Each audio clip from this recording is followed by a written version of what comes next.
अब तक की कहानी। नयना को कोठी में आए हुए कुछ हफ्ते हो चुके थे, लेकिन नींद नींद जैसे उससे नाराज हो गई थी। हर रात ठीक 3:47 पर वही आवाज, टप टप टप। और यह आवाज हमेशा वहीं आकर रुक जाती, आखिरी सीढ़ी पर। शुरुआत में उसने नजरअंदाज किया, लेकिन फिर उस बूढ़ी औरत से बात करने के बाद उसे डर लगने लगा था। अब वही डर उसकी थकान और गुस्से में बदल चुका था। कितनी रातें और कितनी बार और इस घर की हर सांस उसे यह याद दिलाएगी कि वह यहाँ अकेली नहीं है। उसने ठान लिया, सच पता करना ही होगा। नयना कोठी के हर कमरे में घूमी। पुरानी दीवारें, बंद खिड़कियां, मकड़ी के जाले और हर चीज जैसे बीते समय की कोई निशानी। और आखिरकार वह पहुंची उस स्टोर रूम में, जहां बरसों से कोई गया ही नहीं था। दरवाजा खोलते ही बदबू का एक झोंका उसके चेहरे पर लगा। सामने बिखरे पड़े खिलौने, टूटी हुई तस्वीरों के फ्रेम, पुराने बक्से और कोनों में पड़े पुराने कपड़े। धीरे धीरे वह सब हटाती गई। हर सामान हटाने पर धूल उड़ती और कमरा और ठंडा हो जाता। दीवार के पास उसे एक पुरानी लकड़ी की अलमारी दिखाई दी। अलमारी का रंग काला पड़ चुका था और लकड़ी जगह जगह से सड़ चुकी थी। जैसे ही उसने उसे खिसकाया, पीछे की दीवार पर हल्के हल्के लाल रंग के धब्बे दिखे, सूखे हुए खून जैसे। और वहीं नीचे गिरा हुआ एक पतला सा बंडल पड़ा था। नयना ने उठाकर देखा, एक डायरी। अब आगे डायरी के पहले पन्ने पर लिखा था 1953, गुड़िया। उसके पन्नों में बचपन की मासूम लिखावट थी। शब्द सरल, लेकिन उनके बीच कोई उदासी छुपी हुई थी। माँ कहती हैं, मैं सीढ़ियों पर मत खेला करूं, लेकिन मुझे आखिरी सीढ़ी पर बैठना अच्छा लगता है। वहां से मैं सब देख सकती हूँ। छोटू को गुस्सा आता है जब मैं हंसती हूँ, पर मैं उसको प्यार करती हूँ। हर अगले पन्ने में मासूमियत के साथ साथ डर भी बढ़ता गया, और आखिरी पन्ने में लिखावट कांपती हुई थी।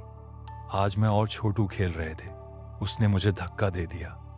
अब मैं नीचे पड़ी हूं। मेरी आंखें भारी हो रही हैं। नयना के हाथ कांप रहे थे। ये कोई साधारण डायरी नहीं थी। ये उस बच्ची का आखिरी बयान था, मौत के पहले की आखिरी पुकार। अचानक सब कुछ साफ हो गया। यह घर क्यों बेचैन है? हर रात क्यों कोई उतरता है और रुक जाता है? क्योंकि वह बच्ची उस आखिरी सीढ़ी पर ही अटकी हुई है। उस रात नैना सो नहीं पाई। डर अब भी था, लेकिन उस डर के पीछे अब एक दूसरी भावना भी थी, सहानुभूति। उस बच्ची को आजाद करना ही होगा, नहीं तो यह घर और वह खुद दोनों इस खामोश कैद में घुटते रहेंगे। और इसलिए उसने तय कर लिया, अब भागना नहीं, इस बार सामना करना है। रात के 3:30 बजे नयना ने घर की सारी लाइटें बंद कर दी, फोन का टॉर्च हाथ में लिया और सीढ़ियों के पास अंधेरे में छुप गई। बाहर तेज हवा चल रही थी। पुराना घर जैसे उस हवा के साथ कराह रहा था।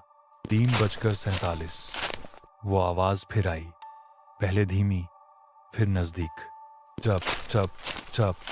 नयना ने देखा, धूल में छोटे छोटे पैरों के निशान बनते जा रहे हैं। कोई दिखाई नहीं दिया, लेकिन हवा इतनी भारी हो गई कि सांस लेना मुश्किल हो गया। फिर एक फुसफुसाहट, दीदी, मेरी गुड़िया मिल गई। नयना ठिठक गई, दिल की धड़कन जैसे रुक गई। लेकिन उसने हिम्मत करके कहा, हाँ मिल गई, लेकिन तुम क्यों रुक गई हो? किससे डरती हो?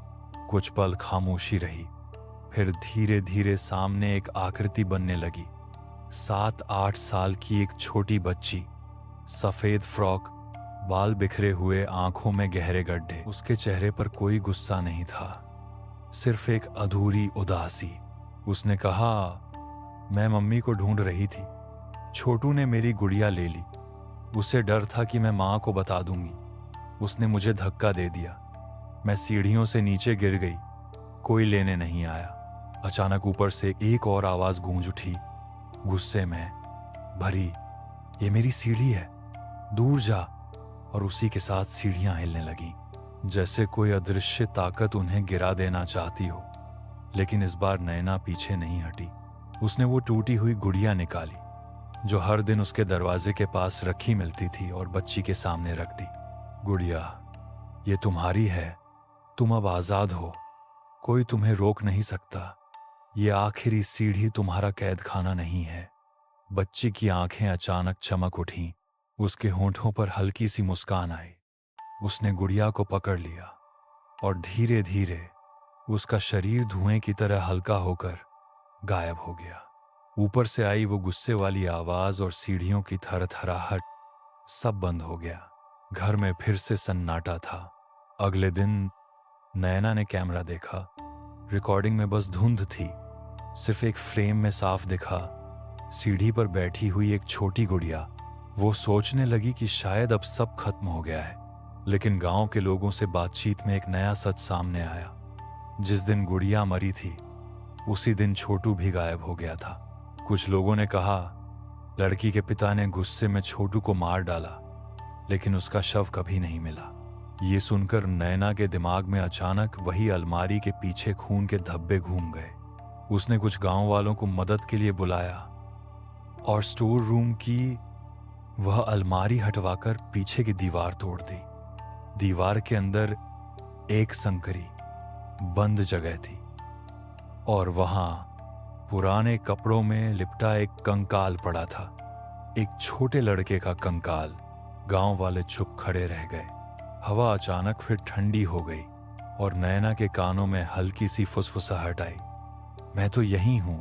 बच्ची की आत्मा तो चली गई थी, लेकिन अब इस घर में छोटू बाकी रह गया था। नैना को समझ नहीं आ रहा था कि अब क्या करे। नैना ने आगे क्या किया, जानने के लिए जुड़े रहिए। यदि आपको ये कहानी डरावनी लगी तो हमें कमेंट में जरूर बताएं और अंतिम भाग का इंतजार करें।